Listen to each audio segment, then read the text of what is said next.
Good afternoon, everyone. Thanks for tuning in to our draft Linking Tahoe Regional Transportation Plan webinar. We're going to kick the presentation off with our Senior Transportation Planner, Melanie Sloan. Thanks, Kira, and welcome everybody. Thanks so much for joining us for today's webinar, where we'll discuss the 2045 Draft Regional Transportation Plan.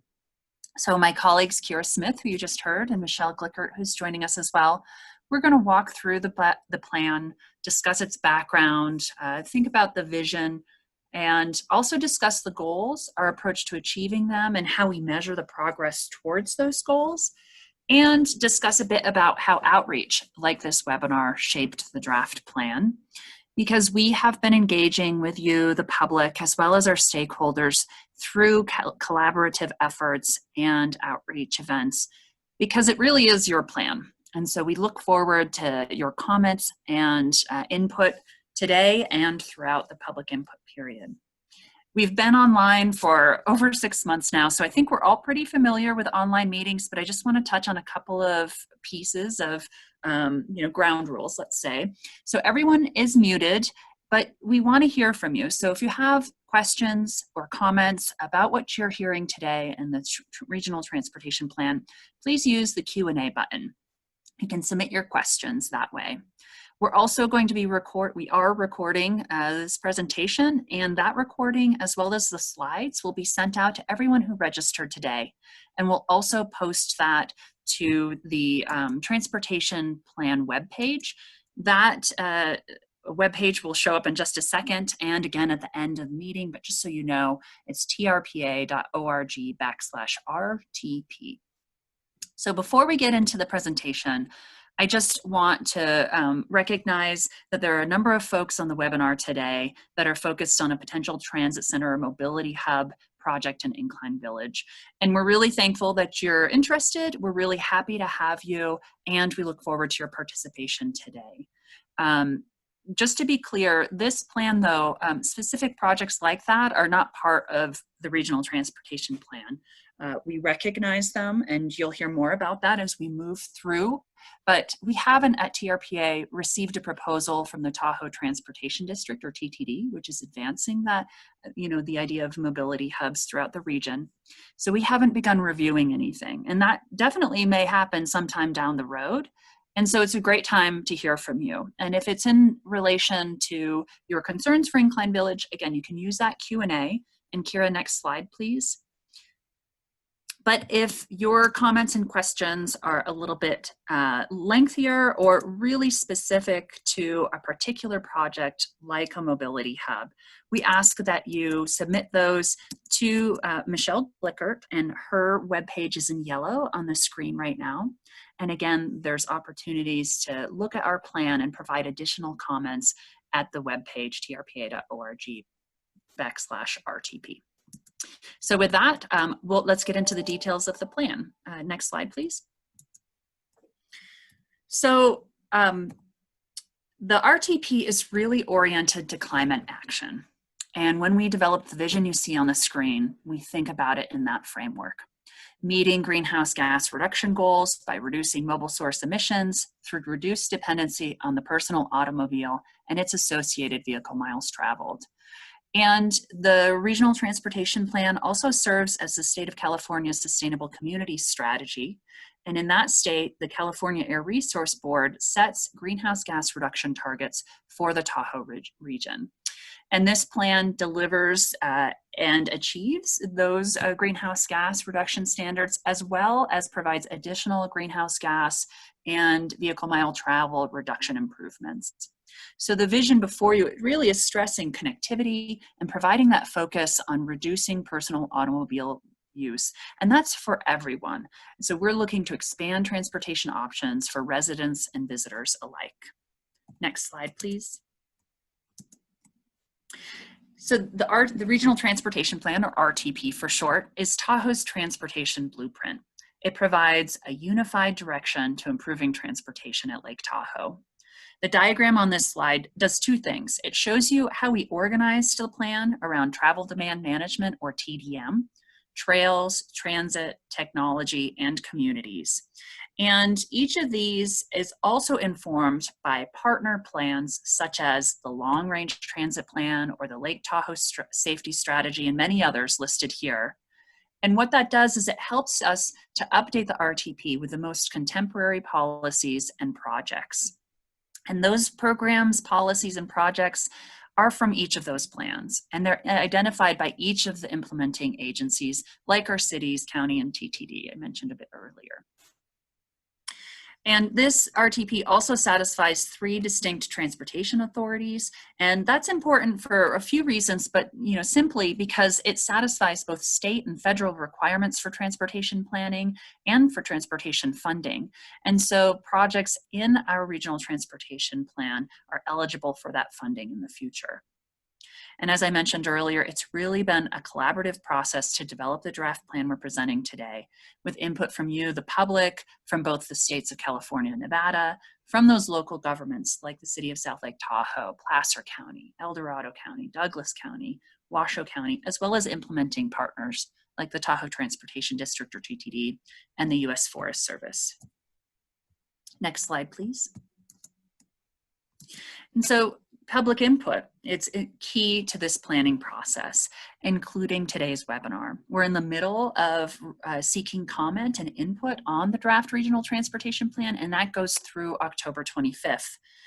Once that happens, we recognize, review, and potentially revise the plan and bring that forth to our regional plan implementation committee, as well as the TRPA governing board in November and December, which also provide opportunity for additional public input. Concurrent, we're going to our partner agencies and committee meetings, sharing the same information you're receiving today to broaden the amount of input we get to make sure it's recognized and the plan truly represents you. But our work on public input began back in August of 2019, back when we could be in person. We were conducting surveys and attending events and meetings. And then once COVID hit, we transitioned to webinars like today. And we've had really great success in each of 5 webinars we hosted back in spring and early summer. We had over 200 people sign in for each of those, and thousands access the recordings that were posted online afterwards. And so as we continue the public input today, next slide, we're interested in hearing from you and understanding who's joining us today. So we ask that you please participate in this poll. Kira, please.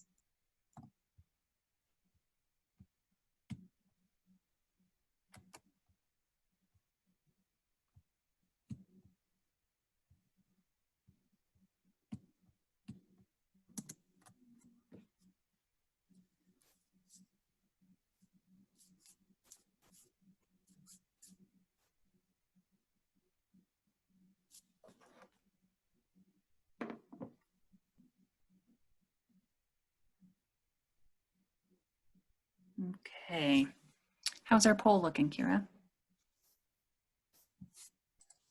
Looks good. Just one clarification. If you are on the phone, you will not be able to participate in the poll, but it looks like most people were able to, so we'll publish those results. Okay, great. Excellent. So we have about 68% of participants today are full-time residents in Tahoe. 16% visit Tahoe, 9% commute to Tahoe, and 7% are seasonal residents of Tahoe. Great, thank you so much for sharing that information with us. It's really important, and we're glad to have everyone here. Next slide. Okay, so we update the regional transportation plan every 4 years. So what's different this time around? As I mentioned, we're making it a little bit more contemporary by referencing those plans of partner agencies and implementers in the region. And we continue that climate change as a primary focus through our regional approach to mobile source greenhouse gas reduction, as well as incorporating those greenhouse gas goals from both states of California and Nevada. Additionally, there's broad agreement in the region that new funding is needed for transportation, and through coordination, the plan represents significant momentum towards realizing new regional funding options. Excuse me.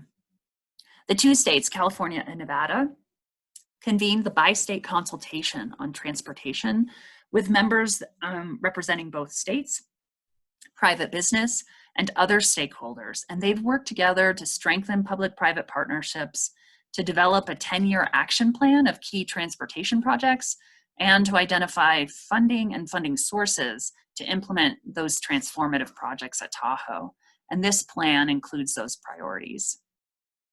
You'll hear a bit more a few slides ahead, but the plan leverages new technology and service models for providing transportation options. That can look like a travel app that provides real-time information on travel options and costs, as well as on-demand microtransit, and recognizing our private sector partners who are providing transportation services in the region. We also enhanced recreation travel and access to our popular spots in Tahoe through corridor planning. And we started using new data sources, such as from navigation devices or smartphones. And that helps us to better understand travel behavior in the region, but also improved our transportation analysis and forecasting. Next slide. And so this is where the data really comes in and represents some of the analysis we did in crafting the draft plan. So understanding who and how people are moving around in Tahoe is really key, and it reveals different types of users. We, through the plan, address all needs, but knowing that there are unique patterns and travel choices, solutions are designed specifically to address those different needs and options.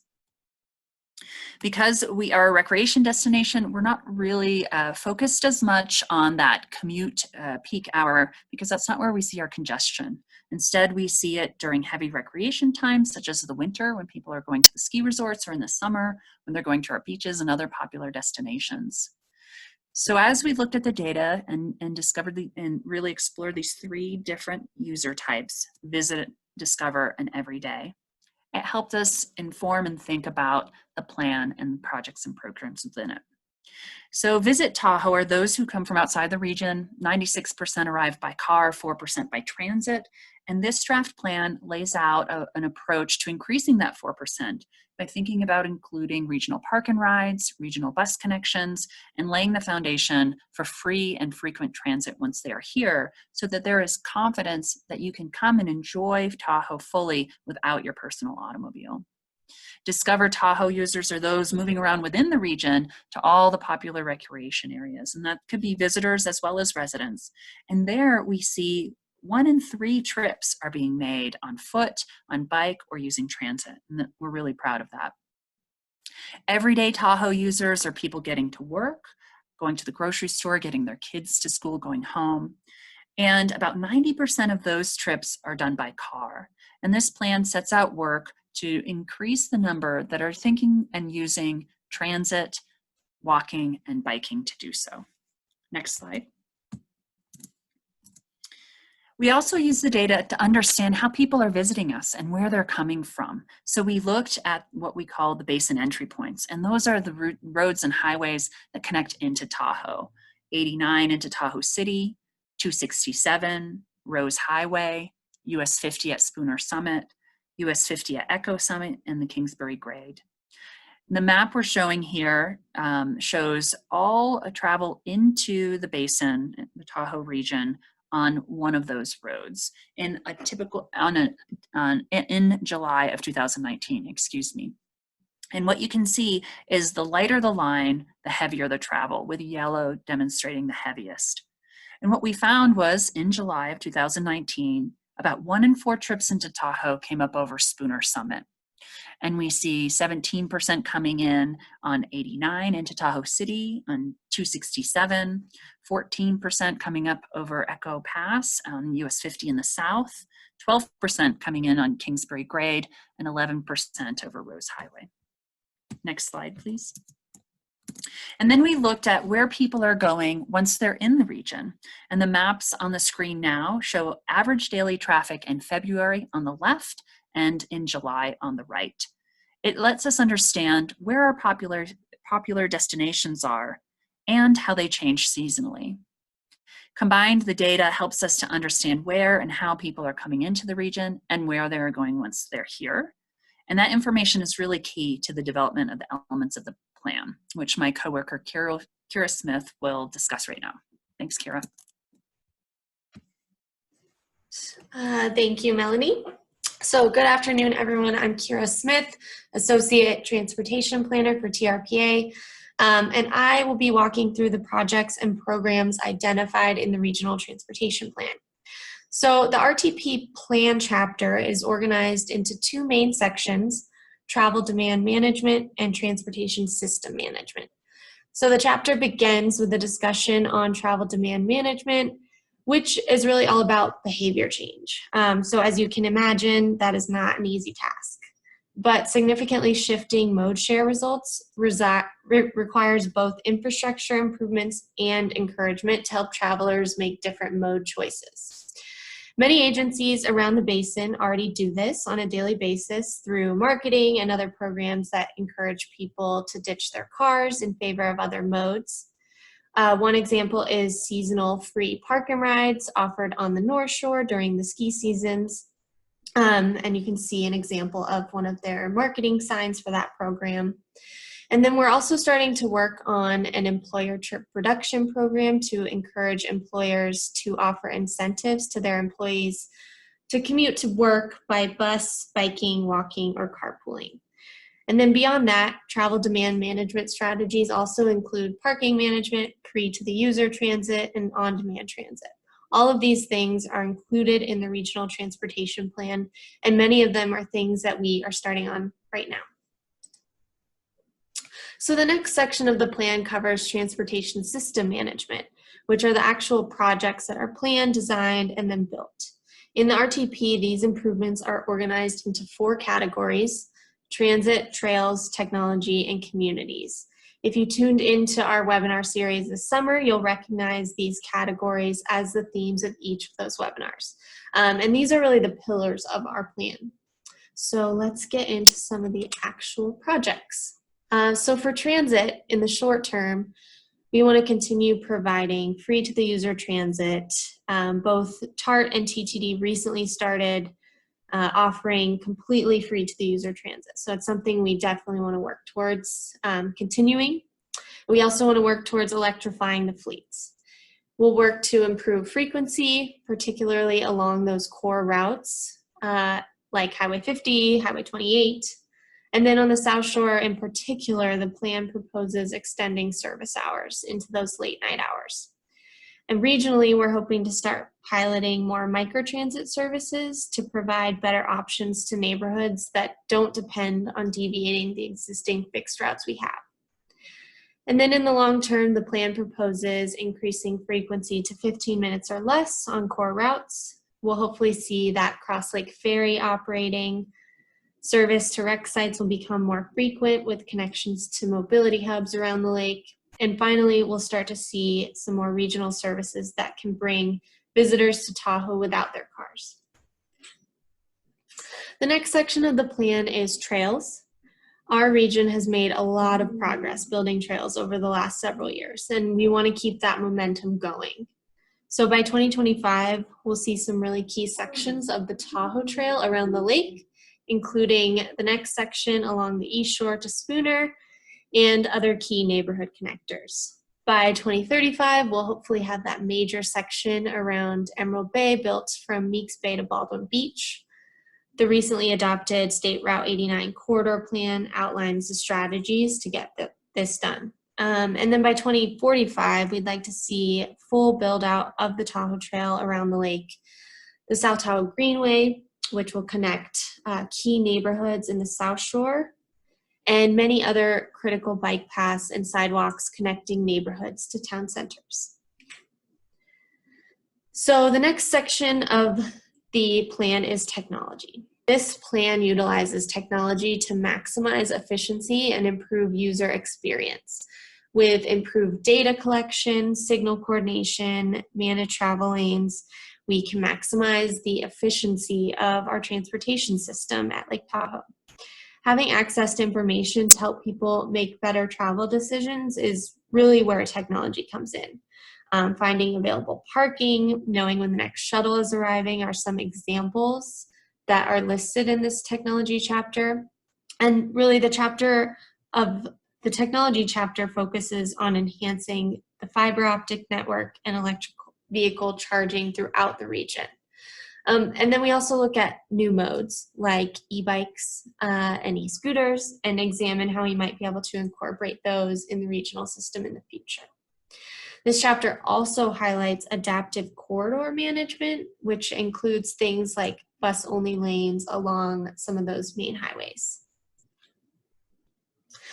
So the community chapter of the plan is where transportation and land use converge. This is really where we connect development to transportation planning. In the short term, we'll be working to further develop the employer trip reduction program I mentioned. It's called Commute Tahoe. We'll see expanded parking management strategies around the region, continue efforts on corridor planning, and start to build out mobility hubs around the lake. In the long term, we'll see implementation of the State Route 89 corridor plan recommendations and some of those other really large community projects like the South Shore Community Revitalization Project. So we're gonna open up one more poll. And this, we really wanna know how everybody gets around, what's most important to you, and then how you'd like to see recreation access prioritized in the plan. So I'll give everyone a couple seconds to vote.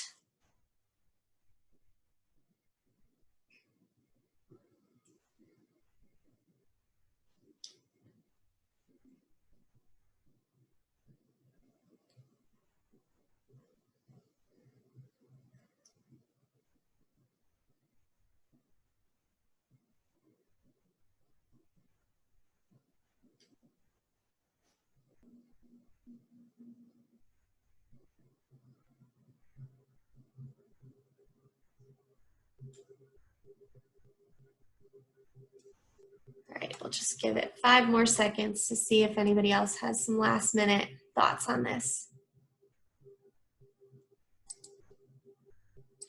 All right, so it looks like frequency is really important to most of you. And we've definitely prioritized frequency on some of those core routes throughout this plan. And then improving recreation access. It sounds like there's a lot of different opinions, and we have each one of these incorporated throughout the plan. So thanks for that feedback. Okay. So I want to move on to performance management quickly before handing it over to Michelle to discuss funding.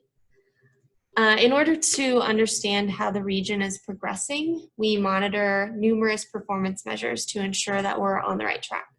For example, non-auto mode share is a metric we track to evaluate the effectiveness of improvements in increasing transit, biking, and walking trips. The performance measures in the plan also include some federally required metrics like crashes and injuries, and some state required metrics like greenhouse gas reduction strategies. And Melanie mentioned that climate change is a major focus of this plan. So reducing our GHG emissions is a big part of this. And Michelle will talk more about that. Also, as part of this plan, we've developed a new measure relevant to environmental justice. We've identified community priority zones based on demographic data, identifying higher populations of low-income residents, seniors, minorities, and zero-car households. So our goal in this plan is to improve access to these priority zones with new trails, better transit connections, and overall improved mobility. So now I'm going to hand it off to Michelle, and we're going to start with a poll. Thanks, Kira. Yeah, I'm going to continue the conversation on the plan performance by kicking off another poll here, and then we'll discuss funding for the plan. So of the top 5 contributors shown here, which contribute the most? We have energy, forest fires, transportation, manufacturing, fuel combustion, and waste. I'm interested to see what you all think.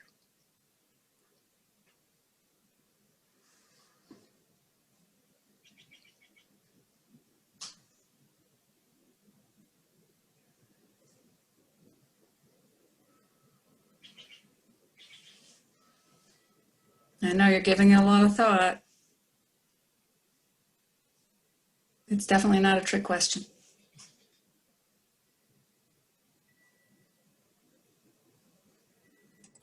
We'll give it 5 more seconds for some of those last minute answers.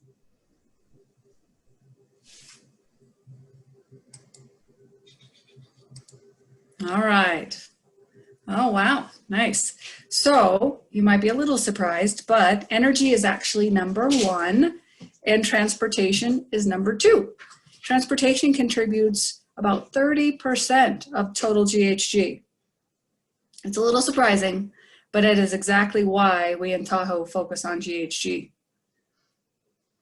Thank you, Kira. So we also track vehicle miles traveled along with greenhouse gases. The plan over the 25-year horizon curbs, with managing to keep growth at just 1.2%. Curbing VMT growth to 1.2%. So the chart on the left here shows our annual average VMT per capita and how it goes down over the life of the plan. The plan is required to also meet California Air Resource Board goals that Melanie mentioned. Our goals shown here in blue: per capita, passenger vehicle GHG emissions, that's pounds per person per day, must be reduced 5% from 2005 levels by the year 2035. That's that middle column shown there. So I'm glad to report, you can see here, that it's easily met with a 12.4% reduction, despite estimated growth around us and growth of residents and workers. Next slide. So as for the financial element of the plan, we have to identify reasonably foreseeable funding that can implement the projects and programs identified in the plan. This includes both formula and competitive grants that we receive, and the addition, this time around, of a new regional revenue funding source, which reflects recent momentum and action to this end since the Regional Transportation Plan was previously adopted in 2017. Reasonably foreseeable funding amounts to $2.2 billion over the next 25 years, which leaves some additional projects, those orange bars there. That means these projects do not have an identified source of funding, and that amounts to about $1 billion. And those are just as important. That's operations and maintenance that has been deferred, and some transit projects, including the Cross Lake Ferry. So this is also often referred to as a constrained or reasonably foreseeable and unconstrained. Next slide. So 40-some sources make up that $2.2 billion. And these are shown here above as shares between federal, state, private, and local. The federal share contains existing formula and competitive programs and a reasonable assumption of success in receiving funds based on those previous awards. The state share also includes existing formula and competitive grant programs and assumes a reasonable level of success in receiving those funds. The private share brings in existing and future investments in ski shuttles, micro-transit shuttles that will connect neighborhoods to our town centers and our rec sites. The local share here assumes a local share comprised of local funds. Those are transit occupancy taxes and general funds from the counties and the city, as well as where we recognize a regional revenue source that is actively being pursued today. This is new this time around. We're including these new funding sources as it helps provide an envelope of opportunity for the RTP to analyze, plan, and illustrate the transportation system that includes these new revenues. Regional revenues are assumed to start in 2026, adding $20 million a year, which is 21% of that local share, funding those local projects and the operations and maintenance I mentioned. The $20 million figure is an assumption, and it provides a starting point based on RTP needs, and the actual amount needed may be higher based on the success and availability of grant programs. So the RTP is intended to serve as a galvanizing leaping off point for revenue discussions to solidify and progress to action. There's agreement that new funding is needed. The progress on new revenue sources is now being coordinated among the 2 states, our DOTs, the Tahoe Transportation District Board, our local governments, and TRPA. This is all to solidify state, local, and regional support for sustainable transportation funding. Next slide. We've just laid out the regional vision, those high-level projects, but immediate steps need to be taken to keep the plan momentum going. And they need to include partnering with visitor authorities, the chambers, and others to track visitation and travel patterns. We continue to improve our data and our monitoring systems, including utilizing new travel data we mentioned, our travel demand model for forecasting improvements and project-level analytical tools. We're currently funding a partnership with UC Davis and UNR to develop methodology to assess and forecast visitation, and while seeking to gain agreement across regional partners on visitation numbers. Through corridor planning and working with our local partners that implement projects and programs, project delivery can gain efficiencies and be accelerated. Future focus will be on managing demand from our workforce and visitors with employer programs, parking management, holistically, information sharing, and other tools. We'll continue our work with the 2 states, our key local partners, and you to identify and enact new funding for transportation. So here's the schedule for the remainder of the year. We're continuing to join standing meetings and have one-on-one meetings with partners, members of the public, to work through questions on the plan. Along the left, I'm showing those committees that we've been working through, but this also gives you another opportunity for input at those meetings. So across the top is where we've been and where we're headed. We presented the draft plan at Governing Board at the end of September, and then last Friday we were at the Tahoe Transportation District. So the comment period on the plan closes October 25th, and then we're going to bring it all together, reviewing your comments, incorporating your feedback to finalize the plan policies at the Regional Plan Implementation Committee of TRPA in November. And then in December, we'll be working through recommendations at the Tahoe Transportation District and TRPA, seeking actions needed to finalize the plan. And so today we are seeking your input on the plan. You can use the chat box for the Q&A box. And you're also welcome to check out the website. This is a great place to review the plan. The Linking Tahoe Regional Transportation Plan. Across the top there, you'll see travel analysis. You can look at that and how we focus on the travel analysis. The draft plan can be viewed. And we also have an interactive project map where you can leave input. So the website's pretty easy, trpa.org/RTP. And as I mentioned, next slide, Kira. We're here really to answer your questions, but also please email me, your lengthier ones, and I'm happy to follow up with you one-on-one as well during the comment period, which closes on the 25th. So that concludes our presentation, and now we have the rest of our time to answer your questions and answers. Get your questions and answers answered. Sorry, thank you. Right, Awesome. Kira? Yeah, so I'll be moderating the Q&A. So if you haven't already and you have some questions, just put those in the Q&A box and we'll try to get to as many as we can. And then Melanie also mentioned if you are here with concerns about the Incline Village Mobility Hub, we would love to hear from you and answer the questions that we can during today's Q&A period. But if you have some longer-winded comments or want to discuss more in depth, please just shoot an email to Michelle and we can try to talk through some of those concerns and questions and comments. So I will kick this off with a question. Sorry, let me open up the Q&A box.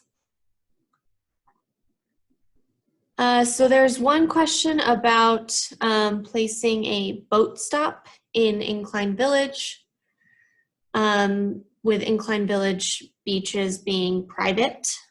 So we do have a proposal for a ferry taxi along the north shore of Lake Tahoe, and I think not all of those details are totally worked out. I think where a ferry taxi spot might be in Incline, we'd have to work obviously with the homeowners associations, the private beaches up there, but the details aren't fully worked out yet. So this is just a conceptual proposed plan for some of those ferry stops, but the details will come when the ferry is a little bit more fleshed out in the future. So I can't really answer that question fully just yet.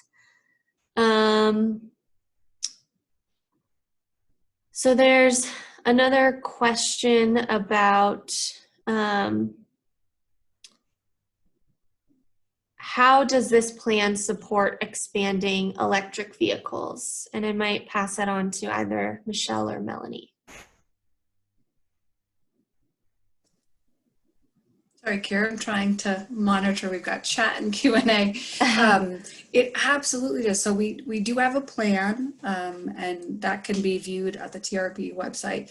But one of the things that we know is that, you know, infrastructure needs to be placed around the lake for these cars to actually recharge. That will then encourage people to bring their cars here or even purchase one. So it's absolutely in our plan and one of those elements that we focus on to help us reduce GHG. Great. Michelle, I might also ask this question to you. So there's a question about evacuation plans.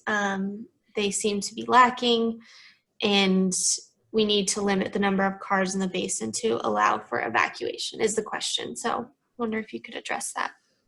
Absolutely. If there, you know, is something else that we should put in the plan, we can do so if we need to elaborate. But there are a lot of our partners around the basin right now working on this very challenging question. And we need to make sure that our transportation plan and those plans are coordinated. The fire chiefs have met and they're actually thinking about, you know, doing more managed lane projects to ensure we have those routes when necessary. So there is work being done. This is probably not the first time we've heard. So I think that there's probably some improvement in the plan that we can include maybe some of that work that's already been going on. And we will obviously continue to track that to ensure transportation projects proposed are coordinated with all of those efforts. Great. I have another question. I think Melanie and Michelle, both of you could answer this, but the question is, please clarify the difference between the existing TRPA VMT standard that provides for a maximum VMT limit and the proposed VMT per capita standard when you present this information. Or I don't know if you could address that question. Mel, do you want to start? I'll finish, or? Yeah, I can bring a little bit information, bring everyone online and listening in background information on the VMT threshold work that's referenced in that. So TRPA has several environmental thresholds, one of which is related to transportation through air quality, and that's the vehicle miles traveled threshold, which is set at a number based on 1981 with a goal of achieving a 10% reduction from that. Recognizing that that was originally focused on NOx, or nitrogen oxide emissions from vehicles, which has been reduced because of improved vehicle and combustion engines. And it no longer serves or is really connected to the goal of our threshold itself. TRPA has been working to research and make proposals to update that threshold to have it be more in relation to the focus areas we've discussed here, such as greenhouse gas reductions and reducing reliance on the personal automobile, really linking the measurement to the transportation vision and goals of the plan. So currently, my colleague, Dan Segan, who is not on the line with us today, is leading a VMT threshold work plan. And we've had some conversations at committees and the governing board of TRPA, and you may or may not have participated in those, but we have that information available to share if you want to dive into the background. Currently, we're working with a broad set of stakeholders in the region called the Transportation Technical Advisory Committee. That it represents a broad swath from the development community to local jurisdictions and so on and so forth. And a proposal is being considered to have, instead of an absolute or number for vehicle miles traveled, to represent it on a per capita basis. And that really recognizes the influence that visitors, whether they're the Visit Tahoe user, like we discussed, those coming on vacation, day use visitors, those commuting into the region, as well as residents. We just have a broad set of users that influence the vehicle miles traveled in our region, and different solutions to addressing and reducing each. So that's a current consideration. Hasn't been adopted and isn't in place. And so what you see here today is, and what Michelle showed in some of the slides she discussed with you, doesn't represent the work being done because it's still in development. Michelle, if you want to add anything, please do. No, you did great, Mel. I want to address another question that we had in the chat, which is about, you know, the trails. Like, these wonderful new beautiful trails do increase car use, and so I just want to explain how these things are proposed in the plans and the corridor work a little bit, so that you all understand that by all means, do I know people want to come to Tahoe. And putting a trail along the lake, I understand that people, you know, that may be one of the reasons they come to Tahoe. But what's important is how we plan them and how we connect them. And so SR 28, this past year is not a good reference, I understand, right? We didn't have transit running. Parking was just getting kind of, actually paid parking just started towards the tail end of the summer. But the idea is that these trail projects don't come alone, don't come, you know, as a one-off, that they're in place with other travel options, with transit as an option to get there, with a bike trailer on the back of a small bus that can make the switchbacks up 89. The idea is that you're not just building them solo so that the only way to get there is by car. The other piece is connecting them, right? Connecting them, closing gaps so that other people can actually arrive to that new beautiful trail by bike, and the transit that I mentioned, and managing the parking, removing roadside parking and putting it, you know, in a safer place where a parking lot already exists today and better utilizing it. So I just want to explain, by all means, we understand Tahoe, people want to come to Tahoe. And they want to come here, and we want to do a better job about getting them here without a car, and then actually getting them around so that they don't have to use a car at all. And if they come here by car, they drop it off and they don't pick it up again until they leave. So there are many things in this plan that talk about getting people here without a car, outside transit hubs that, you know, where you can drop a car and then come to Tahoe car free. That's what it's all about, is really trying to manage the behavior, because Tahoe is a beautiful place. We want to continue to make it a beautiful place, to keep it a beautiful place. And that's what transportation plays a part of that, big time. So I just wanted to add that. Thanks, Michelle. So I have another question about transit. So the question is, will transit include rec support like trailers to carry bikes, stand-up paddleboard, strollers, coolers? The short answer is yes. We really hope that our transit system will be able to carry all of these recreation amenities for people who are trying to get to the beach, trying to get to the trailer or to the trails. And the plan addresses some of this for sure. The recently adopted State Route 89 corridor plan also speaks to this. The Tahoe Transportation District has also been looking at different types of trailers that could hitch onto their buses that would be able to carry more bikes than they can currently carry. So this is definitely something that we're looking very seriously at, because we recognize that to get people onto transit, we have to provide these types of amenities so that they can carry their bikes, bring all their beach gear and all of that. So that's definitely part of the plan. And then I have another question for Michelle. Does Nevada have any greenhouse reduction goals that support the California goals? It is kind of exciting, right? Nevada is on board now, and there are There's nothing solidified just yet, but they are working on building these goals, and they're definitely looking to their counterparts in California to help them develop those. So we really, I mean, while today those GHG goal targets I mentioned are only for the California side, we still want to track and identify, you know, GHG for the entire region. And now we're excited to be working with Nevada on the same project.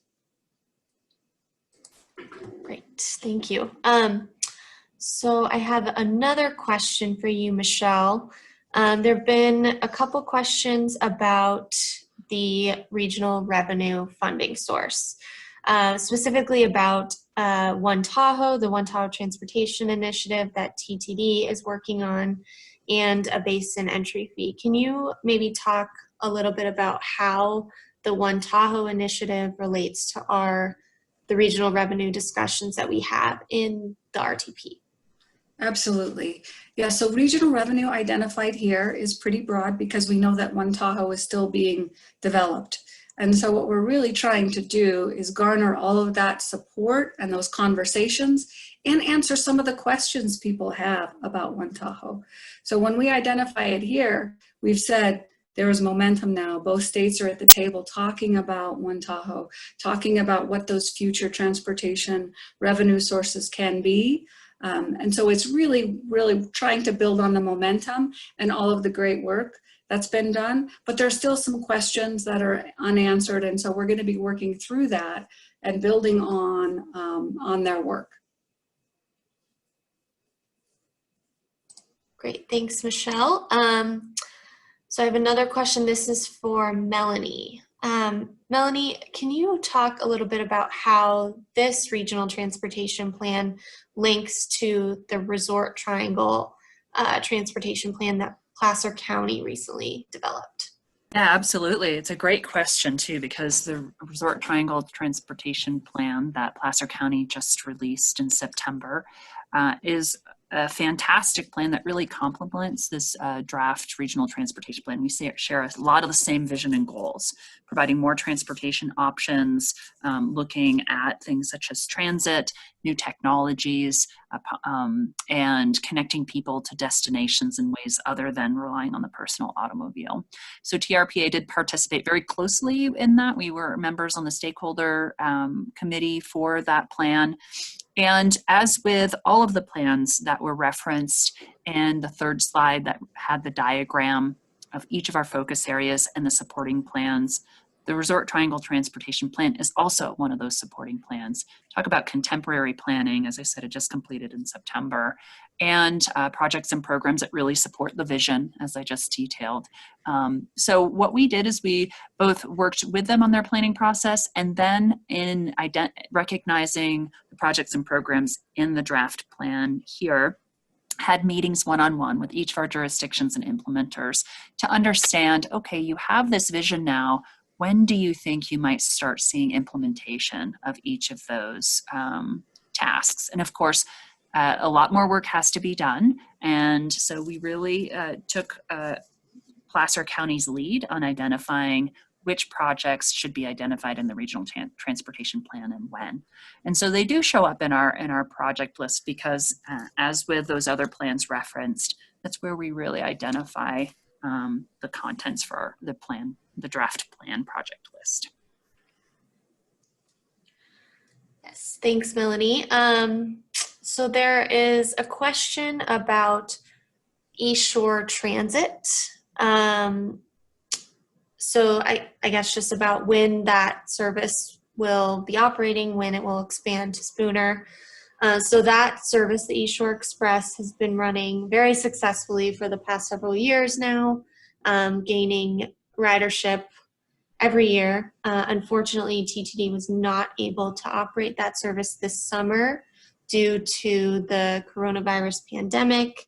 They were trying to limit capacity into the park. So that service was suspended this year, but will hopefully be returning next year.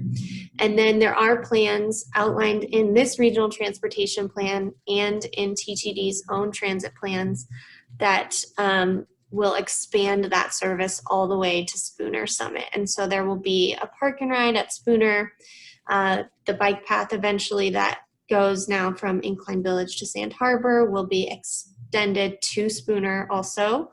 And that project is actually being designed right now. So hopefully we'll see that in the next 5 years. And so we can also expect to see the expanded East Shore Transit service by the time that path is extended to Spooner. So we'll see a lot of improvements on the East Shore very soon, which will be great. I have another question. I think Melanie and Michelle, you both could answer this.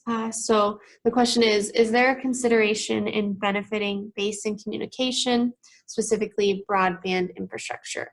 If roads are being built or improved, the opportunity to increase communications should also be considered. Additionally, communications can help with traffic management, 911 and emergency response, evacuation, and tourism notification. Yeah, I'll take this one, Kira. I was just typing in the Q&A in case we ran out of time. But thank you, Chief McNamara, for asking that question.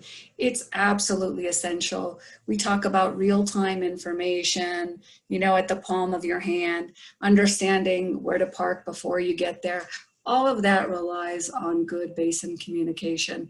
We have a policy, a specific policy that supports dig once. So that means putting in conduit and identifying the need, right, for those improved communications.